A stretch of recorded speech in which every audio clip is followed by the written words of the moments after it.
Okay. Hello and welcome to the first lecture, the Architecture and City course. It's also new for me, recording the lecture without having anybody directly to address.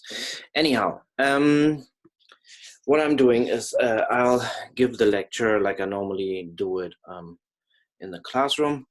And you see the lecture slides on your screen. You see me in that little window. And also I will upload the slides to Cyber Campus. So you have that for your own documentation and your self-study. Okay, so let's start.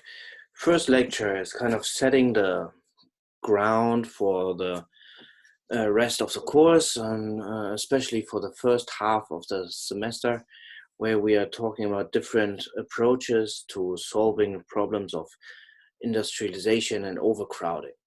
So overcrowding is a result of industrialization in most cases.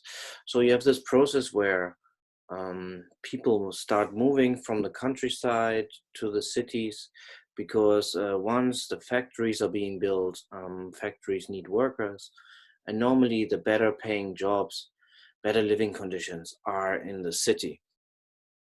At least that's what people think at first. And then once people arrive and more people arrive in the city, city starts to become overcrowded. There's not enough place for them to live, not enough dwellings. Often the infrastructure is not appropriate. There's no running water, there's no sewage system. So this can come with serious problems for health. And also the overcrowding normally attracts the poorer and less well-educated people. And this can also lead to problems with public safety or crime. And different cities have different approaches to that. And that's what we will mainly look at in the first part of the semester. So today, a couple of approaches to that, a couple of possible solutions. Okay, so we will get to know a couple of different thinkers who had different visions, right? So when you try to find a solution for a problem like overcrowding, also has something to do with the way that these thinkers see the world, a certain kind of paradigm and a certain type of future vision that they adore. Yes, if you want to generalize two types or two different camps of thinkers that have developed different types of solutions. So on the one hand, there's the ones that I would call the early visionists that or visionaries that have been very much inspired by fiction, the anarchist movement. And interestingly, these protagonists have not been trained as architects or planners, but these were like Ebenezer Howard, a script writer, so literature scholar, or Patrick Geddes, who was trained originally as a biologist. And then the other camp is the more, how can I say, like top-down, more capitalist, and if you want, even totalitarian thinkers, which actually have been trained as architects or planners. For example, Le Corbusier, everybody knows, or Burnley Griffin, who's been one of Frank Lloyd Wright's disciples, who's been making a beautiful plan for Canberra in Australia. But anyhow, this group of trained planners and architects yeah, I had much more kind of authoritarian ideas of how the architect is some kind of um, very well trained intellectual, um, has the ability to plan what is good for everyone, right? So it's the idea that it's better to leave planning to people that have studied it very deeply, and are, yeah, proven um, in that subject, and can now make plans that satisfy everyone. At least that is the idea in theory.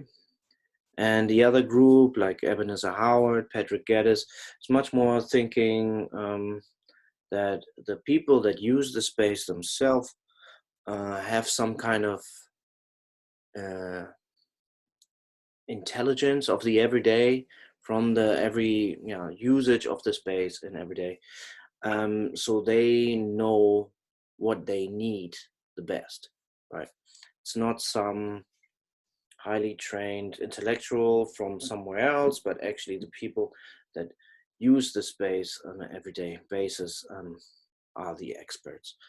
And yeah, these are very different positions, of course. And when you start from this kind of paradigm, also the solutions are very different. So we will kind of switch between one position and the other with every lecture. And I'm not trying to promote one vision or the other. It's rather that I want you guys to know about these different positions and find your own kind of stand there. What do you believe is the better approach? What kind of tools do you think work? And maybe that can even influence your practice in the future. So about these, I already talked. So these were inspired by visions of anarchists, and were kind of pioneers that tried to think freely about some kind of alternative society. And this society is maybe important, is not like socialist, if you want. If you normally the two opposing poles would be capitalist, right? What I mentioned before, or and then on the other end the socialists.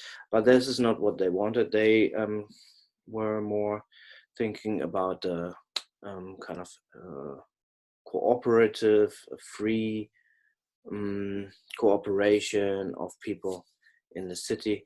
So a very libertarian approach, based on self-governance, and yeah, a kind of freedom from authority, rather than some kind of socialist ideas. So this diagram basically shows that opposition. On the one hand, you have the anarchist ideals, on the other ones, you have the state bureaucrats, right? So this is more representing the top-down authoritarian approach to how new planning should be implemented, and who should do it. So before I go into practical solutions and cases, I want to show a little bit about the situation in Europe with industrialization, because this is the moment where industrialization happened first.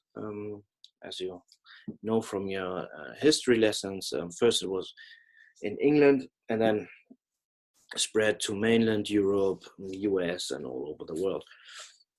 The problems of overcrowding were very similar. So I collected a couple of images here. So you see bad living conditions, overcrowding, of course, and that leads also to bad health conditions, which just maybe the worst aspect, right? If you don't have a proper infrastructure for sewering or black water takeout, and with that come diseases, and with the diseases come death. Yeah, there's a couple of slides about that, and I also found a very good documentary about that. So now we're going to take a look at that, and afterwards I come back to this presentation slide and continue with the presentation.